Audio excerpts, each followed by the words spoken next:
La notizia di ieri è una notizia buona a metà, nel senso che sono fondi che erano già nella pancia degli enti locali non utilizzati, ma soprattutto sono stati dilazionati tra il 2022 e il 2026 e quindi capisce che questa non è la stessa cosa di finanziarli sul 2022. Il diavolo si nasconde nei dettagli, se di dettaglio si può parlare per il senatore veneziano Andrea Ferrazzi. Sullo sfondo l'impegno che si è assunto il governo di rifinanziare con 905 milioni di euro i progetti di rigenerazione urbana rimasti fuori dalla prima ripartizione dei fondi, esclusione che aveva provocato la levata di scudi dei sindaci veneti. Per il veneziano una partita da 63 milioni di euro, 39 progetti distribuiti in 14 diversi comuni. L'impegno formale ora c'è, ma la liquidazione per il senatore Dem è un'altra storia. All'interno del decreto mille proroghe, il Partito Democratico, noi abbiamo presentato un emendamento che prevede il finanziamento di 500 milioni nel 2022, in modo tale che i comuni possano davvero spendere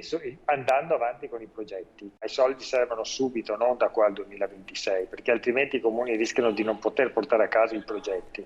Ed è per questo che noi abbiamo un emendamento che impegna il governo entro il 2022 di finanziare quei 500 milioni. Vediamo come va a finire.